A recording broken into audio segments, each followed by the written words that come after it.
If you hope to be successful at anything, there are just three keys to making that happen. Score very highly for all three of these attributes, and success is pretty much guaranteed.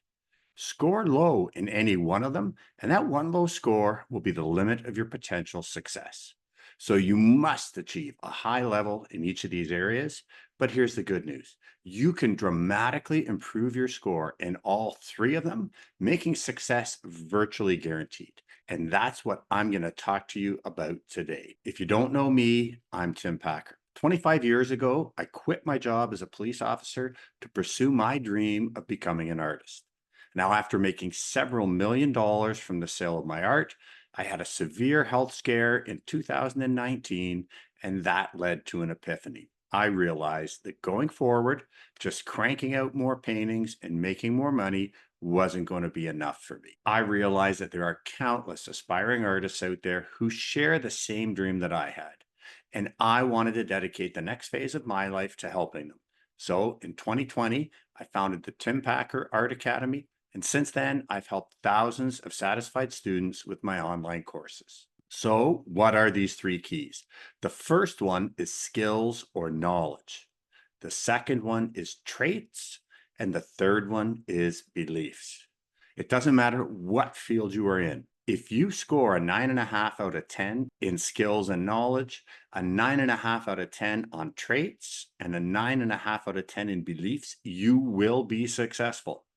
But if you score a 9.5 out of 10 for skills and knowledge, but you're only a level 3 when it comes to traits, you will only achieve a 3 out of 10 for overall success in whatever it is you're trying to achieve.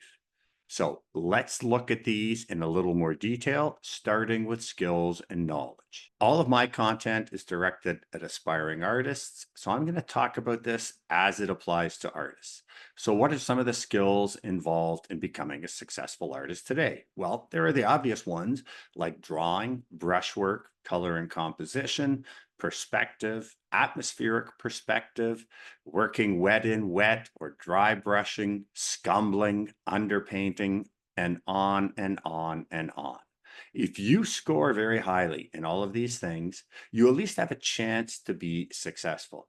Now, these are all things that I did score highly in when I left the police force. But in today's environment, with the advent of social media, there are so many more skills that are necessary if you want to achieve a high level of success. Things like creating digital photographs and video. That also requires skill in lighting and sound and in editing the videos.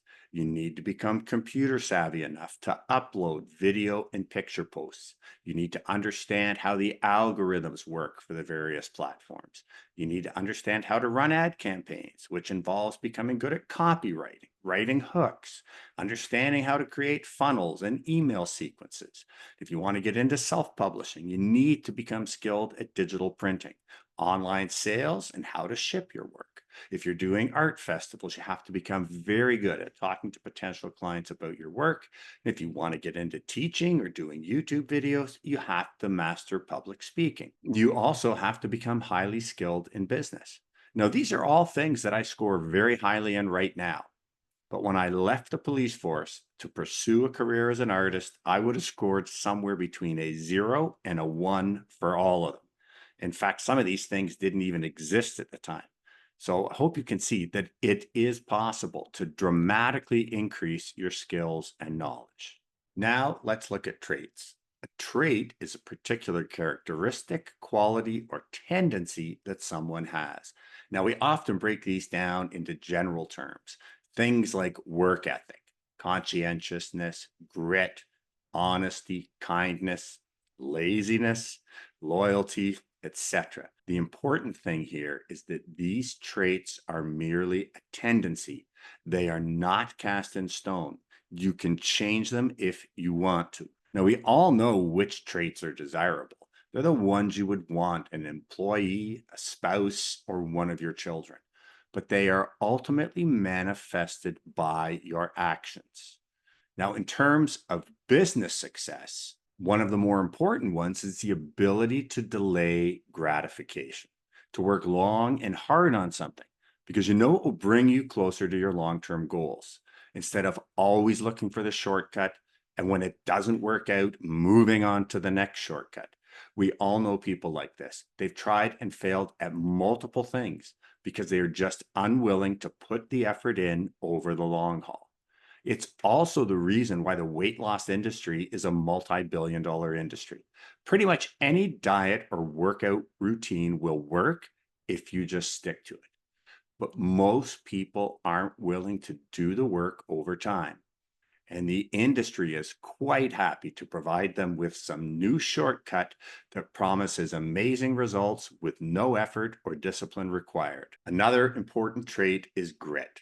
Studies have shown that it is one of the most important predictors of success. So when the going gets tough, do you get going or do you quit? Then there's the willingness to get help. It's much easier and faster to learn by the success and mistakes of others than to learn it all from scratch by yourself. And let's not forget the ability to focus. Can you keep your eyes on the prize, or are you easily distracted by the next shiny thing? That's something that I continue to struggle with, but I'm much better at it than I used to be. And how about how you react to other people's success? Some people are envious, some get angry, some just feel bad for themselves, or you could be inspired. You could say, if someone else has done it, I can too. I mean, the fact that Brian Rutenberg's paintings sell for 10 times the price of my work, that makes me happy. That means there's still a huge amount of room for my prices to go up. So instead of saying, why them, try saying, why not me? And a very important one, are you able and willing to challenge your beliefs? To accept that some of your beliefs may in fact be wrong? And are you willing to adopt new beliefs when the evidence supports it? These are just a few of the traits, but I think you get the picture. Now, before I get into one of the most important components, which is beliefs, we need to hear a word from our sponsor, and that's my company, the Tim Packer Art Academy. I went into the summer of 2023 never having sold a painting in my life, not even to a family member. And I did 2 more festivals that first summer, and I ended up at about $24,000 in sales in my first year of pursuing art, which is, I can't believe that I'm saying that. That's Emma Hainstock, one of the students in my online art academy. Now keep watching to learn more about Emma's absolutely amazing first year of selling her art, and to learn how you can access the exact same training that led to Emma's success. At my first festival, within an hour of it starting, sold a painting for $1,200.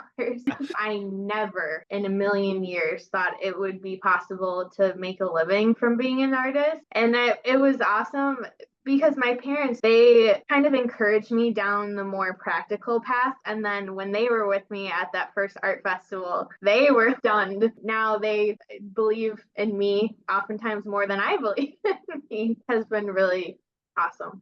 If Emma's story resonates with you and you dream of a life of making a living from your art, then don't let this opportunity pass you by. Right now, you can access the entire suite of courses that Emma credits for her success, valued at over $1,000, for just $199. And if you act now, as a special bonus, you'll get 1 free live group Zoom call with me. And it comes with a 30-day, no questions asked, money back guarantee. Don't let another year go by sitting on the sidelines watching other people live the life that you know you were meant to lead. Click on the Learn More button to see how Emma's story could become your story. I gave up on the dream of becoming an artist. It was because of an erroneous belief I held. I was surrounded by artists who had a much higher skill level than me. Let's call that talent. And I believed that talent was some gift you either had or didn't have. Forget it. So I gave up. Sum total of your skills, knowledge, experience, and creativity, and they can all be improved upon. I just wasn't talented enough yet. The growth mindset for the first time. The idea that if you want something bad enough and you're willing to do the work, your ultimate talent is virtually limitless, provided you apply the effort in the right direction at the right time. True. So I decided to live my life for the next year as though I believed and see what happened. Success and my art and they tell me, "You're so lucky you have got this gift." Now, I eventually got tired of arguing the point with them about this, so now I just nod sheepishly and say thanks. That I see in a lot of artists who are failing as an artist. Valid by what measure? If we're talking about how much the public values it and is willing to pay for it, then it is anything but equal. Another one is I don't need to learn all of the skills and concepts that will destroy my unique, naive talent. Art should be enough by itself day in your life. So I shouldn't have to do anything that feels like work. Apply to me because I am that special snowflake with a unique gift. They're the ones that are just plain erroneous. When I first started seeing some success, I was selling at art festivals and commercial galleries, 100% of the price. When I sold through a commercial gallery, they took 40 to 50% of the price. So I believe that the more paintings that I sold at the festivals compared to galleries, the more money I would make. Here's Terry Koyman. He said, as long as you're doing the festivals, you'll never know what we can do for you. And we're just getting what's left. Now, we're happy to have that, and it's still great, and we can sell it. But if we could get first look at all of your work, I think we could take your work to a much higher level and get much better prices for it. So I decided for 1 year, I thought, you know what, let me try it. So for that year, my galleries got all my work and I only did one festival that year. Well, that was the first year that I made over $100,000 from my art. What activity of mine was most valuable to my business? And that was painting. I always believed that there was nothing I could be doing that could make me as much money as standing in front of the easel and painting. Now, when I made the decision to switch to teaching, I was prepared for the fact that I was probably going to take a hit in terms of my annual earnings, even if we made this successful. But I was fortunate enough to be in a situation where I didn't need to make a lot of money to cover my bills.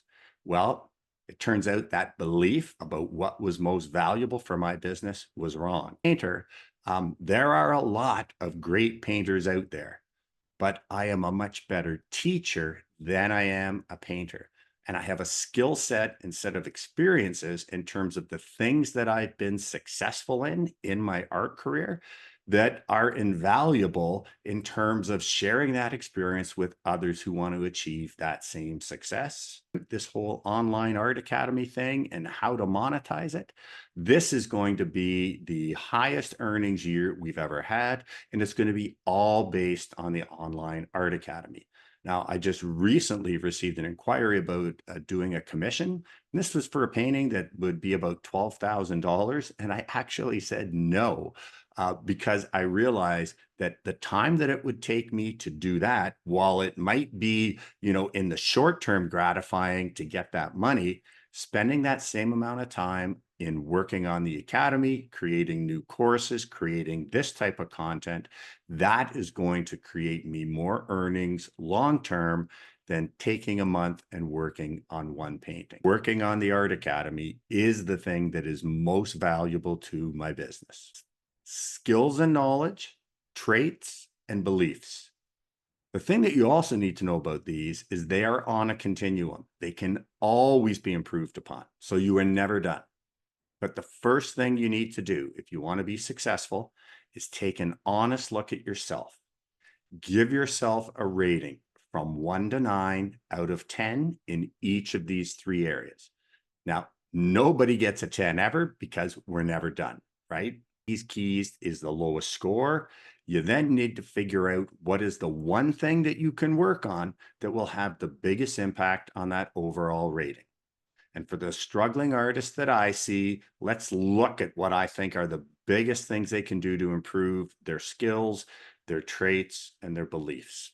As far as the skills go, the big two are drawing and knowledge of color and composition. Under work ethic, they want to do the stuff that's a lot of fun, like pushing paint around, but they don't want to do the boring stuff that actually feels like work to actually master the skills and concepts. Belief that it is just not possible to make a living as an artist, or it's the deluded optimist that believes they are, in fact, that special snowflake with some unique gift.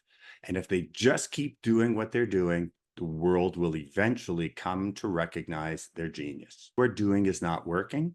You need to change what you are doing. Failures, and you'll want to follow in the footsteps of some of my students who have experienced amazing success. I've included a link for my Unstoppable Artist program in the description down below. Look, if you're still watching at this point, obviously what I'm saying is resonating with you. Link to learn more about this bundle of courses that's going to help you elevate your skills and knowledge, your traits, and your beliefs to create a path for your success. Now, this bundle of courses regularly sells for over $1,000, but this link will let you get it for just $199. So I hope you found this helpful, and I hope I see you in my art academy.